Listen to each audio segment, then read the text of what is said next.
Salut à toi, bienvenue pour cette nouvelle vidéo où là on va faire un truc vraiment spécial.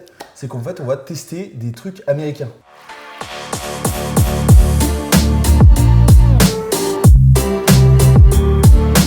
Je profite d'un voyage à New York, donc là je suis accompagné d'Anthony, un ami d'enfance, qui a différents projets entrepreneuriaux, on va le découvrir juste après. Et t'as des projets.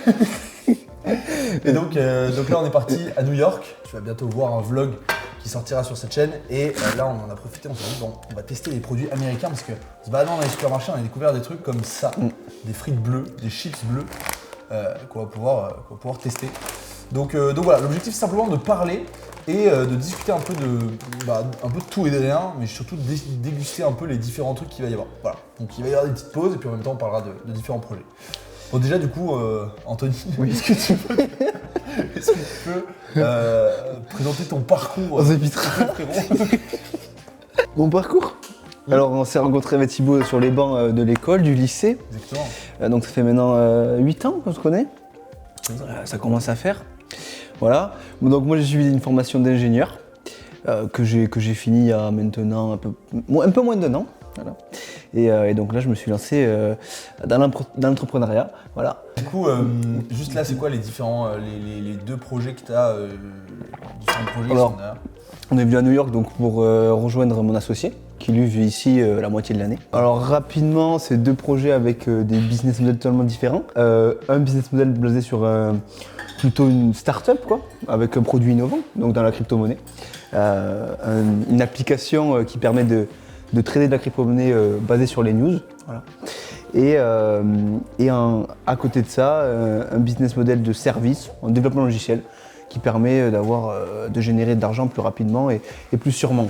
Ouais, si je en peux fait, dire. peut-être juste pour dire, c'est en gros tu vas arriver dans une entreprise qui n'a pas forcément avancé dans les technologies et tu vas l'aider à se développer là-dedans. Exactement, avec Voilà. on va les aider donc à faire leur transformation numérique.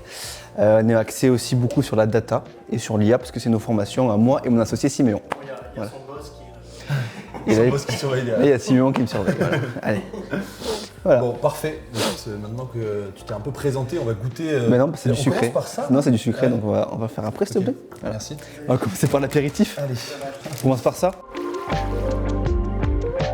Peut-être un petit apéro. Petit apéro, allez. Petit Donc c'est du thé alcoolisé. thé alcoolisé. 7 degrés d'alcool, 7%. 7 degrés, je sais jamais comment dire. Peut-être je suis mis un verre, mais il y a de l'eau. Déjà, c'est pétillant alors que c'est du thé. Attends. Donc là, ouais, du thé à 7% d'alcool. Tu vas tester? Bah. Pardon. C'est dégueulasse. Alors, sachant que j'ai déjà goûté de l'alcool de thé, c'était pas du thé à l'alcool, c'est vraiment de l'alcool de thé qui montait à 75 degrés. Voilà. Et c'était extrêmement bon et ça venait des pays de l'Est. D'accord. Là, voilà, je vais goûter ça. Voilà, écoute, un petit. Oh là, c'est immonde. Non, c'est très bon. C'est vrai?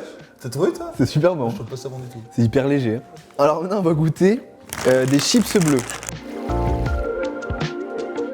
J'ai l'impression vraiment de faire un truc de vidéo de 2016. Alors là, très déçu parce que c'est beaucoup moins bleu que sur l'image. Ouais, c'est vrai, c'est vraiment juste du sel bleu quoi. Ouais. Donc là c'est Blue It, un truc comme ça. Blue Ça, c'est It. connu, ça, non? C'est hyper connu, ça, en Amérique. Ah, bon, super.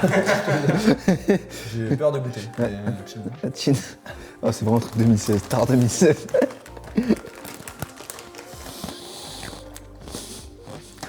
Oh, j'ai un pic de fou. Non?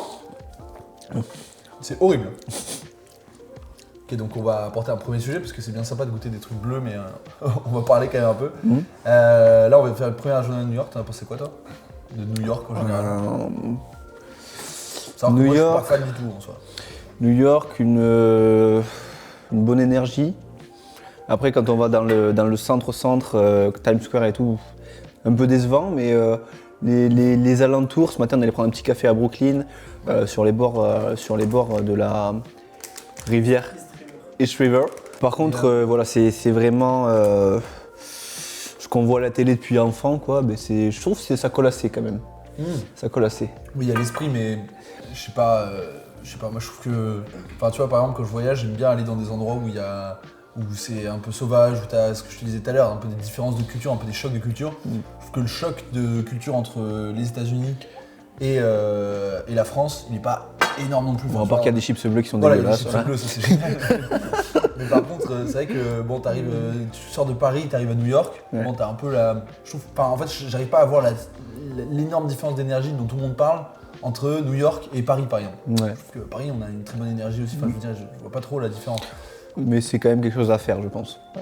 Oui. À voir, à ressentir. Voilà. Oui, c'est sûr. Peut-être. Bref. Maintenant. On passe sur du bœuf séché. Donc ça, c'est quelque chose qu'on attend depuis longtemps, puisque bon, je crois qu'il s'en vend aussi en France, mais celui-là est très épais. Enculé. Je vais se taper un croc peut-être. Oh. Ça fait très peur ce truc. Hein. Ça pue déjà sur les doigts. Ah, c'est immonde. Ah, on dirait que c'est pour chien. Ça va. Ça va. Pas. Ah, pour le coup, Il y a ça du va. foie ou quoi? Je sais pas, ouais. Ouais. Il est marqué 100% bif, ça m'étonnerait. Ouais, monosodium, glutamate, sucre. Donc le glutamate qui est à savoir un neurotransmetteur, donc qui donne cette sensation de reviens-y, parce que tout simplement ça va t'exciter les neurones et c'est ça qui va te donner cet effet addictif, mais qui va aussi à trop grande dose te détruire les neurones. Et c'est pour ça que c'est très réglementé en France et en Europe. C'est vrai. Mais apparemment en Amérique ils en ont rien à foutre, ils ont bien raison. Du coup, ouais, toi, t'as lancé un premier projet au début. Du coup, ton premier pas un peu dans l'entrepreneuriat et tout, c'est Kiosk Finance. C'est comment t'as commencé? Qu'est-ce qui t'a fait dire, tiens, faut que j'aille là-dedans? Alors, à la base, avec mon associé, on voulait, nous, se lancer dans le trading algorithmique, parce que c'est quelque chose qui nous plaisait, être challengé techniquement pour battre les autres, finalement, parce que c'est comme ça que marche le trading algorithmique, c'est en faisant du meilleur code qu'on gagne sur les marchés. Non, mais les bases de tout ça, en plus, pour revenir encore plus en arrière, c'est que toi, tu connaissais pas mal les trucs de Bitcoin et tout. T'étais un des premiers. Ouais, la crypto-monnaie. Mes potes en plus en parlaient. Regardez un peu le Bitcoin, les cryptos. Donc, j'étais assez impliqué dans la communauté crypto, je travaillais dans des startups crypto. NFT, t'as fait des super affaires d'ailleurs. NFT, j'ai fait des super affaires, j'ai dû perdre quelques milliers d'euros. Très bien. Mais j'ai appris. Et c'est chouette. Et non, pour revenir à notre projet, ce qui est intéressant, c'est qu'on s'est dit qu'on voulait en fait lancer une espèce de fonds d'investissement où on pourrait investir, trader de manière algorithmique. Sauf qu'aujourd'hui, pour lever des fonds, il faut prouver aux investisseurs que tu sais faire quelque chose, que tu sais créer un business et que tu sais générer de l'argent. Et pour ça, quel meilleur moyen on a trouvé? Le meilleur moyen qu'on a trouvé, c'est de créer une application de trading de news qui nous permettrait, ça marche via abonnement, de déjà générer une première rentrée d'argent, de créer une communauté et pouvoir après aller voir des investisseurs en leur disant voilà ce qu'on sait faire. On sait faire du business et maintenant on aimerait le faire à plus grande échelle. Et c'est quoi le projet? Comment tu le vois dans les prochains mois, dans les prochaines Mais justement, années? Comment tu as envie de le développer? on est venu à New York avec des horaires prévus pour développer, pour bien clarifier le business model avec mon associé. Et donc comment je le vois se développer? Nous on aimerait se développer sur 3 axes différents, donc de pouvoir toucher à la fois le retail, le B2B et après le perso, donc c'est-à-dire avoir sa société d'investissement personnel, proposer des outils d'investissement aux professionnels, aux hedge funds, aux banques et bon, ça c'est bien sûr dans un futur lointain, c'est des rêves, mais il faut y penser. Et ensuite toucher aussi le retail avec une application destinée aux utilisateurs, au grand public, voilà, pour trader la news. Mais c'était pas un des premiers objectifs ça? Enfin à la base, t'es pas parti sur cette piste-là? D'avoir une application de news Non, trading, du coup, c'est vraiment une petite application qui nous aurait permis qui nous permet de générer de la première monnaie, quoi. Parfait. Et après du coup, tu as l'autre projet qui est en parallèle de ça, où là tu vas non, là, c'est plus pour avoir de l'argent qui rentre plus rapidement, puisqu'on sait que ces projets de créer des produits applicatifs grand public innovants, ça peut mettre beaucoup de temps à démarrer. Et donc, un moyen simple de faire de l'argent, c'est de monétiser ses connaissances finalement. Et donc, avec nos connaissances en développement logiciel, en intelligence artificielle, on pouvait directement aller aborder des entreprises pour leur proposer de développer des outils pour eux. Voilà. Et ça, c'est des business models qui sont plus robustes et qui, je pense, dans un temps actuel où le business model startup est en train de s'essouffler un petit peu, puisqu'on a bien compris que des levées de fonds en gogo, ça ne marchait pas toujours. Et bien c'est bien de revenir sur des business models un peu plus dans le dur, un peu plus dans le réel, où il faut faire réellement ses preuves et non pas avoir une bonne idée et pour lever des millions. Voilà.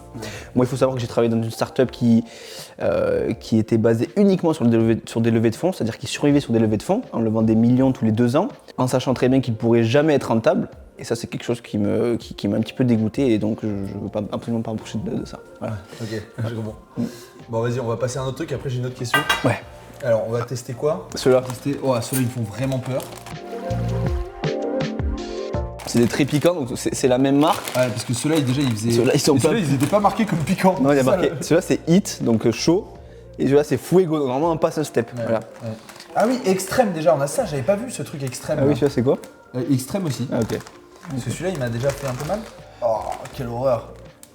Mon gentil. Ah, c'est un enfer.